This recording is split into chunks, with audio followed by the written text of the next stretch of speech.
Mura Masa, welcome back to Amsterdam. Thank you. How are you feeling? It's a Friday night. We've got the entire stage just for ourselves here at the Digital Festival. It feels spooky that literally where we're sat, there will be loads of kids dancing tomorrow. Yeah, exactly. Yeah. So tonight is the opening night. You will be doing a live set. Bless Madonna will be playing as well. Mm-hmm. How did you prepare for this set of tonight? What can we expect? Well, this is my first show of the whole year. So, yeah, I'm going to play some new music tonight. I'm going to try some stuff out. It's kind of like the testing ground to see if anything that I've been working on in the past couple of months is going to work. So it's exciting. It's kind of uncertain.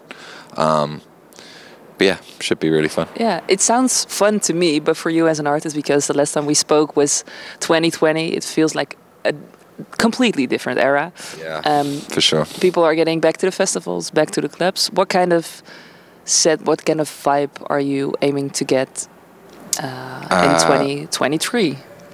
Joyful, clubby, euphoria. Maybe that's the brief. Yeah.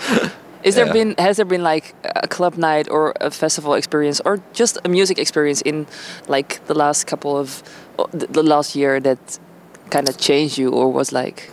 We did a club night for my last album launch I think it was in September, and it was like a little kind of 200 people like in a packed room, like really sweaty, like rubbish sound system, like but.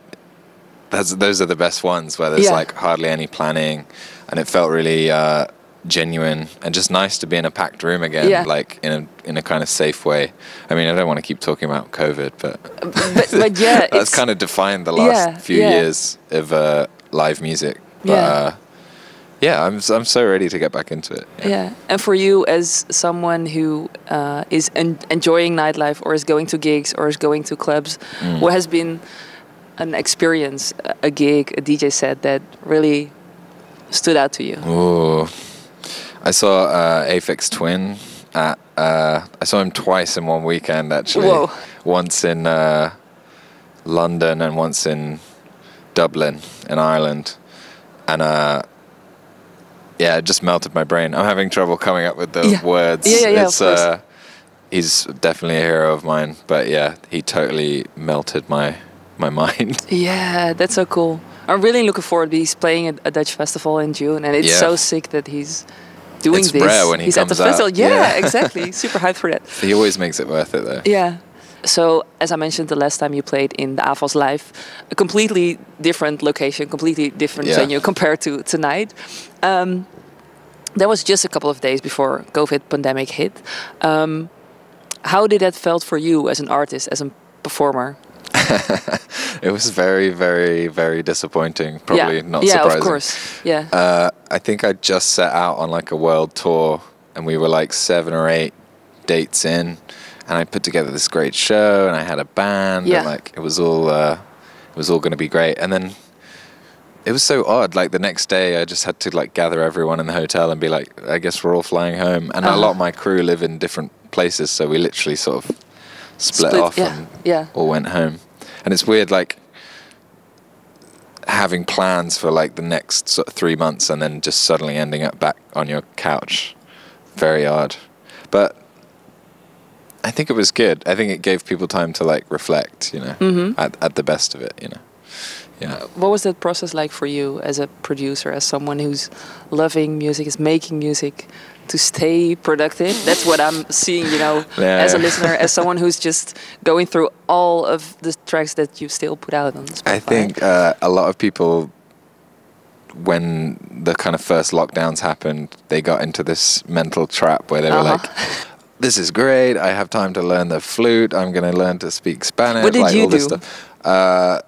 I thought I was going to make loads of music, but I ended up just doing nothing for like 12 months. Or really what I ended up doing was like going to therapy and like exercising and like all this stuff that I didn't have time for when I was just rocketing around touring.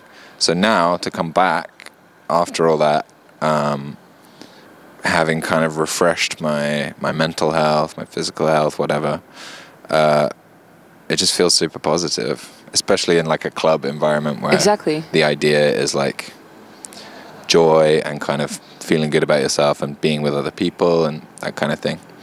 So yeah, I'm not sure if that answers your question. No, it is, because I was going to ask you, is it still important for you to have, I don't know if you got any rituals like pre-show, just before you go into stage, but I feel like it's so crazy to be, or to have a schedule like you have, to fly all over the world and to get out of the van, get into the crowd and everyone like, I'll probably get into another van after we're finished talking. Growing up, I always thought of myself as a very lazy person. Like, I don't like leaving the house. I don't like doing stuff, you know.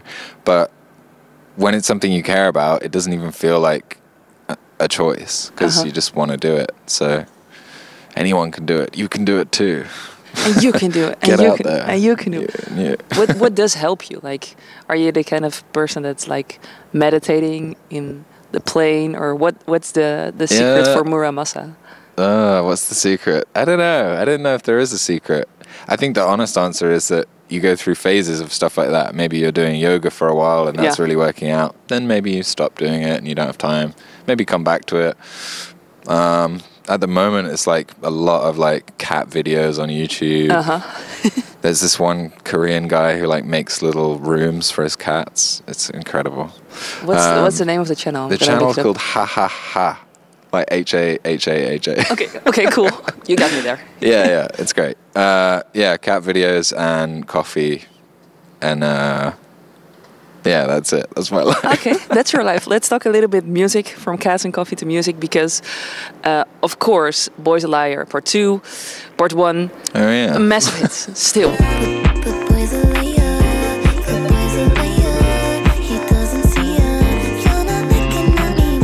I keep forgetting that I was a part of that.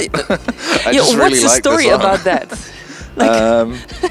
Me and Pink Pantheress wrote that song very quickly. Like in my, I have a shed at the bottom of my garden with some music equipment in it, and it was very spontaneous. And like we write a lot of music together, and I never particularly assign any importance to it at the time. I'm not like, whoa, this is like gonna be a hit or whatever. But it's just been really cool to see people enjoying that song, to be honest. Yeah, and the Ice Spice featuring kind of surprised you, right? True? I didn't know that was going to happen. And then Pink Pantheress texted me and was like, oh, I got Ice Spice for the remix. And she was like, do you want to hear it? And I said, no, let me hear it when everyone else hears it, because I'm just a fan at that point. Yeah, super great song. I was singing it like all today on the plane. That's so cool. So you get to hear it when it like immediately blew up as well, like Part 2 on TikTok and all the videos. If you think about the song, what's a visual, like a TikTok or a video that comes to your mind if you're talking about? I mean, because I saw like, did you saw the mashup that they did online with Tom York? With Radiohead. I can't get that kind of video clip out of my head. It's the power of something going viral, I guess. They made a great music video for it, so I just always think about them dancing around together. Yeah, that's so cool. You called the song cute core, is that right?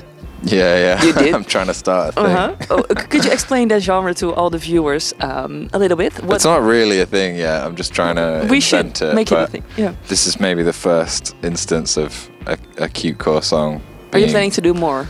Yeah, there's so much of it already, like in my back catalogue. But yeah, it'd be interesting to try and bring that sound to other artists that like I produce for as well. And after that song's blown up, I'm starting to get the emails now like, oh, we want some cute stuff, like, oh, we want happy stuff. That's what everyone says. And can you reveal a little bit what's already like your catalog, like what kind of you probably can tell me names or artists, but what's the kind of things that you've been working on? At the moment I'm just working on a lot of like club stuff, like no features, which has been really fun and like refreshing, just because I've been doing that for years now, and it's really great. I enjoy it. But last year I went to LA for like 2 weeks and made a whole album basically, with no one else, like just on my own. So that's been really fun. So I'm going to kind of release that stuff this year.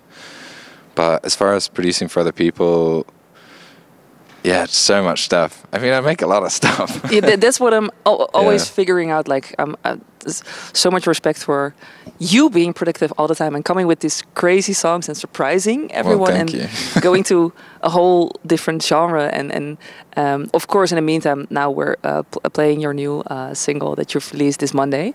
I'm allowed to fuck up whenever I want. Whenever I want. Whenever I want. I'm allowed to fuck up I'm whenever blushing. I want. Maybe it's the pink light. Exactly. But I'm blushing. What's the best fuck up that you made recently? What's the best fuck up I made that I can talk about on radio? I don't know. Every day is just a series of happy fuck ups, isn't it? I don't know. I feel like, yeah, the reason I latched onto that sample was just I related to it so much, and like wanting to say like, you know what, this is okay. Like, I'm fine. It doesn't matter if I'm making loads of mistakes or like don't know what I'm doing or whatever. And that was actually the first song that I made when I went out to LA. So it felt right that should be the first one to drop. Yeah. Yeah. So is that the kind of sound that we can expect for the record, for the new music coming up? Yeah, not even necessarily the tempo or like any of that stuff, but the vibe, like the clubby vibe, is that's the next stuff. Because you've built a new studio as well, right? You did. Yeah, I'm building it at the moment. Yeah, at the moment. It turns out it takes a very long time to make a building. Yeah, that's so exciting. I mean, probably the next time I see you in 3 years, we'll be able to talk about hopefully we can talk about the studio. Yeah, yeah. That's so cool. So for now, hopefully you're going to have a super ecstatic and unforgettable night in Amsterdam. Is there anything what's on your rider for tonight? Is there a specific drink or a specific snack or anything that's good for the Friday? Because personally, I feel kind of like a grandma because it's a Friday night and I feel like I want to rave until the morning. But yeah, what's your... I have a bit of a grandma rider. It's like lots of like raw ginger and like honey and stuff like that. But there is That's tequila. cute as well. That's why people keep emailing you for cute things. Your Please, rider's so cute. it's so cute. There is tequila on there though, so maybe we'll get fucked up and fuck up whenever we want or something. Yeah, that's so cool.